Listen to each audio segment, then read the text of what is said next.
5 essential things that educators must know about autism. The first thing, teaching strategies. Fulfilling sensory needs. Being mindful of sensory sensitivities and preferences of students with autism spectrum disorder. Create a sensory-friendly classroom environment by providing sensory breaks, offering sensory-friendly materials, and minimize sensory overload.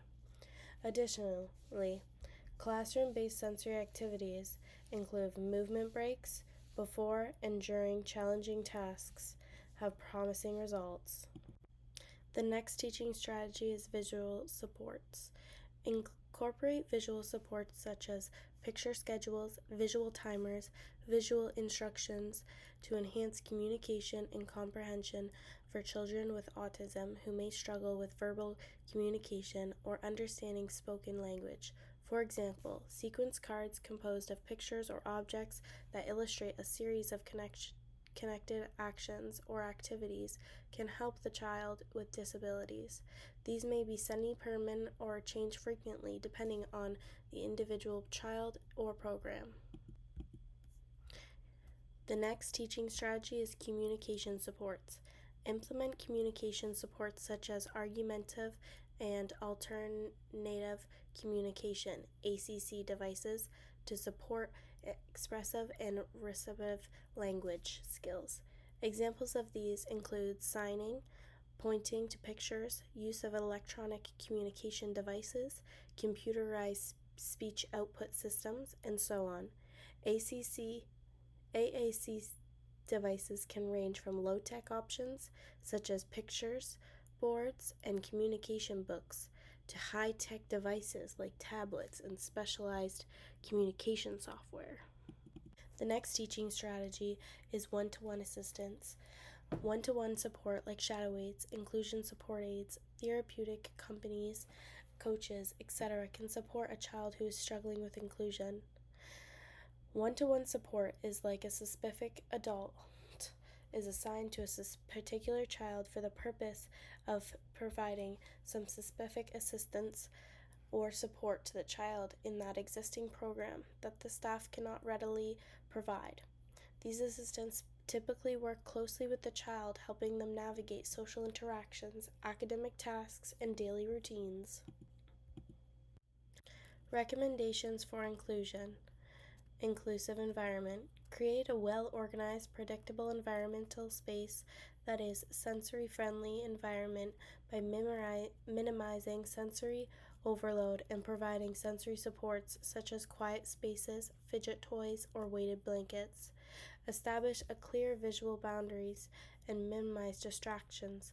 Classrooms areas must be well marked with a daily schedule should be consistent.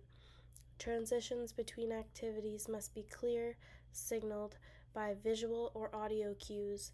By creating an inclusive environment, educators can help children with autism thrive alongside their peers. Recommendations for inclusion. Collaborate with families and support services. Maintain open communication with parents and or caregivers to understand their child's individual strengths, needs, and preferences. This can help by understanding the child's fears and cravings, help and understand the child's behavior. By collaborating with other professionals such as speech therapists, occupational therapists, and behavioral specialists to provide comprehensive support for the children with autism. Recommendations for inclusion. Enhancing social skills. To help children with autism make friends, they need to be involved in social interactions. By creating opportunities for sharing and turn-taking, example, during games, when sharing a book with another child, or during gym lessons. This can enhance their social skills to help them make friends and have better communication. Recommendations for inclusion. Social stories.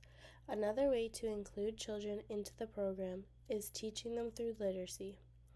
Using social stories can be invaluable in teaching appropriate social skills in an easily understood way.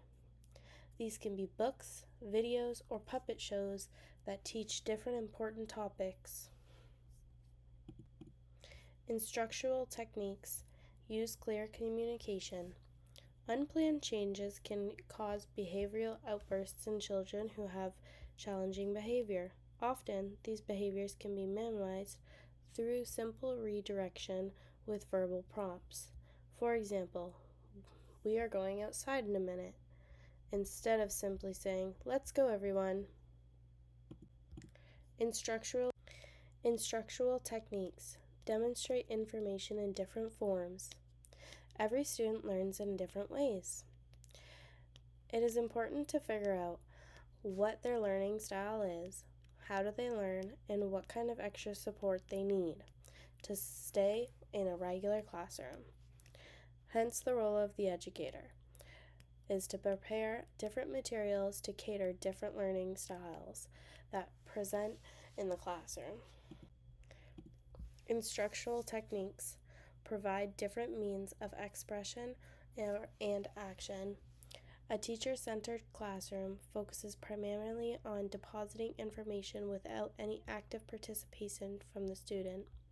A learner-centered environment, on the other hand, provides the student with the opportunity to express their understanding of content in various forms, for example, through a poem, podcast, role play, and other activities.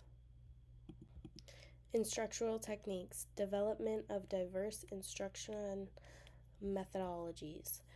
Each learner is motivated and is engaged differently. Thus, the teacher should create instructional materials and activities that allow the learning goals to be achievable by individuals with wide differences in their abilities to see, hear, speak, move, read, write, and understand English, and attend, organize, and engage, and remember. Tips for building a relationship with families. Becoming acquainted. Early in the school year, the educators should have a meeting with the parents to learn more about the child to best support them, like an interview with the child's parents to determine those objectives and activities that their child really likes, high performance, and those he or she dislikes. These may include unusual fixations, either positive or negative. This can help during the school year to manage behaviors and help their needs. Tips for building a relationship with families. Regular communication. Obtaining regular communication can be an email, newsletter, phone call, or talking at pickup and drop off. This can help both parents and educators communicate anything new or concerning. This also helps ensure a smooth transition between home, center-based, or school programs. Tips for building a relationship with families. Monthly team meetings. Having a monthly team meeting with the child's support team, such as educators, family members, and extra support workers, to analyze the child's progress and challenges in modifying and enhancing their daily schedule. It's important to collaborate with the child's family because typically they are well informed about their child's difficulties and unique characteristics. Tips for building a relationship with families involving parents in the program. The research really suggests that children do better in school when parents are involved. When parents actually spend time in the classroom, they become so familiar with the routine that they automatically know how to ask questions like, "What did you have for snack today?" Having parents volunteer in the classroom with their child to see the routine, friends, and environment is beneficial to the child's learning. How to get the child engaged. Large group activities.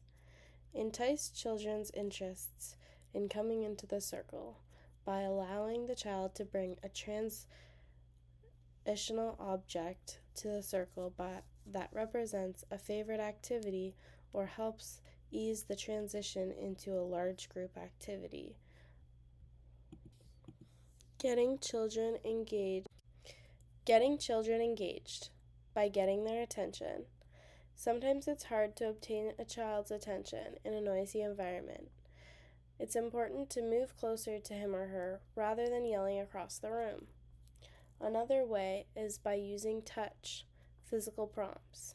and visual gestures, such as pictures, objects, cues, to obtain the child's attention if he or she does not respond to your verbal cues. Getting children engaged. Getting children engaged. Outdoor play. The educator can encourage the child to move around the playground to try different activities with peers. By asking a preferred peer to show the child the selected play area and support their interactions.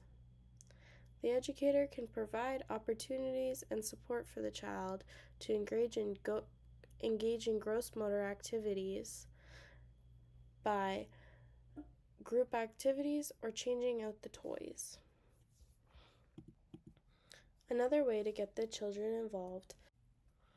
Tips for hesitating over new material. If a child seems interested in something but seems like the child is hesitant about touching or handling new material, use the hand under hand for guidance. You can also try to demonstrate how to use it with your own hands and then suggest that they try.